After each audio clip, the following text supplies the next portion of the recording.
17 मई world hypertension day के दिन मैं डॉक्टर बीबी ठाकुर मुजफ्फरपुर बिहार आपसे हाइपरटेंशन के बारे में चंद बातें करना चाहता हूँ। हाइपरटेंशन को एक साइलेंट किलर के रूप में समझा जाता है, चूँकि शुरू में इसका कोई लक्षण नहीं होता है।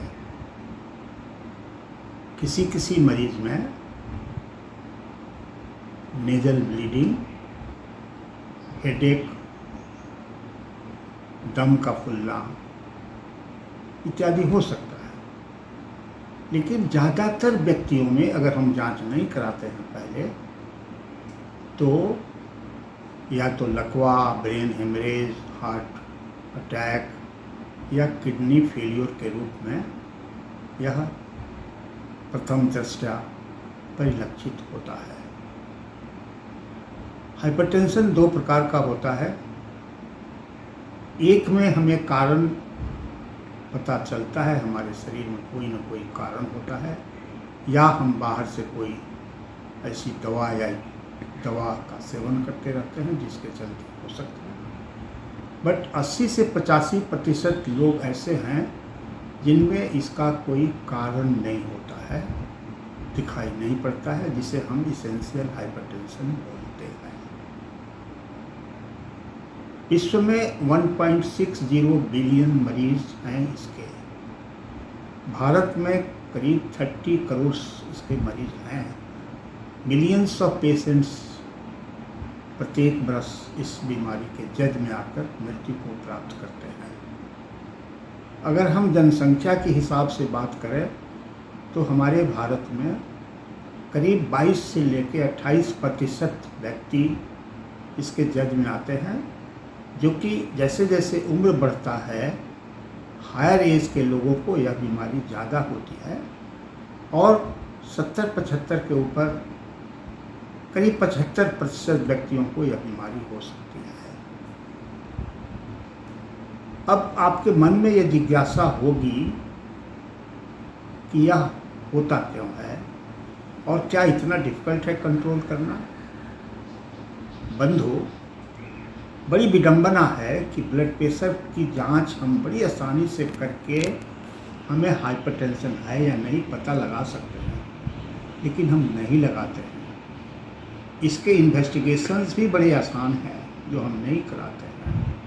उपचार के लिए बहुत सारी दवाइयां हैं जो हम नहीं करते हैं।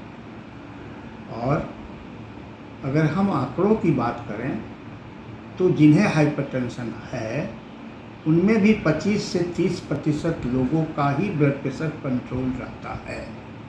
यह एक विडंबना है, शायद हमारी फेल्योर है या समाज का फेल्योर है, वो मैं नहीं बता सकता। अब आपके मन में जिज्ञासा हो रही होगी कि होता क्यों है। तो यह कुछ हद तक रेसेस में भी वैरी करता है, हम लोगों में भी ज़्यादा होने की संभावना है। फिर ये जेनेटिकल कॉज से भी होता है। जिस परिवार के में क्लोज रिलेटिव्स को है, माता पिता को है, उनको होने की संभावना है। स्वामी विवेकानंद ने कहा था कि I am not of the body is mine. लेकिन अभी हम अपने शरीर की सुख सुविधा के लिए अपने जीवन शैली में आमूल चूल परिवर्तन कर चुके हैं, जिसके चलते भी ये बीमारी होती है। हमारा जीवन शैली शिथिल हो गया है, हमारा खान पान बहुत दूषित हो गया है। खान पान में जैसे सॉल्ट ज़्यादा, पोटेशियम कम, विटामिन डी कम, वसा ज़्यादा, फ्रूट्स एंड वेजिटेबल्स कम, अनरिफाइंड सीरियल्स ज़्यादा, कम, अनरिफाइंड सीरियल्स ज़्यादा। इन सब कारणों से ही होता है। मोटापा एक बहुत बड़ा कारण है इसका। स्ट्रेस, शराब, सिगरेट का सेवन, अनिद्रा, सेल फोन का यूज़, जो लोग सेल फोन ज़्यादा यूज़ करते हैं उन्हें बहुत प्रकार की बीमारियां होने की संभावना रखती है।